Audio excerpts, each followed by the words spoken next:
ตผ่านมาเป็นเวลาตั้งหลายสิบปีทหารลาวเฮานี้ได้มีใบหน้าอันใหม่ปี194925ทานเพิ่นได้ตั้งไว้พร้อมจิตพร้อมใจในวันที่สาวมังกรประธานไกรสอนวีรบุรุษของลาวเฮานาท่านได้สร้างมาต้านบรรทมต่อสู้ทุกต่อด้วยความหักใครจิตใจของท่านไกรสอนเพื่อปกป้องพี่น้องและแผ่นดินลาวเฮาให้มั่นคงทำแม่ละหุงในแดนตาแสงเพียงสาเป็นถิ่นเกิดมานามว่ากองห้อยลาสวงด้วยความภูมิใจที่ได้ด้วยเกียรติสูงส่งกำลังห่มเผาสนทุกคนห่วมเป็นหนึ่งเดียว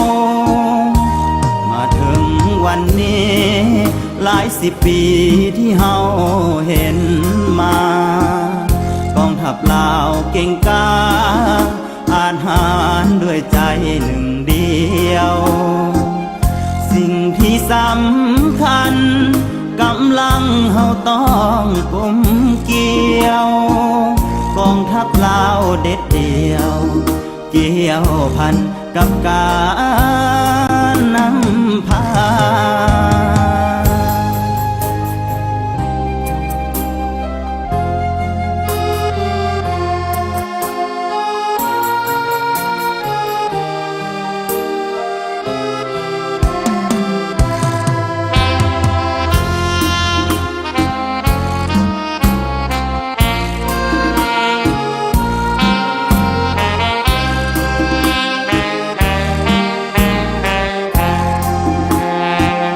ทำแม่ละหุงในแดนตาแสงเพียงสาเป็นถิ่นเกิดมานามว่ากองห้อยลาสวงด้วยความภูมิใจที่ได้ด้วยเกียรติสูงส่งกำลังห่มเผาสน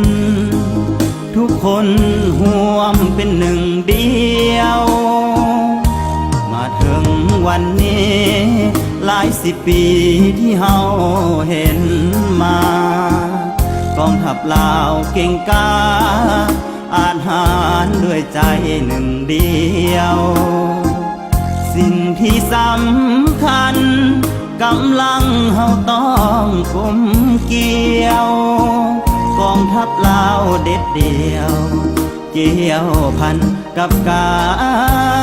รนำพา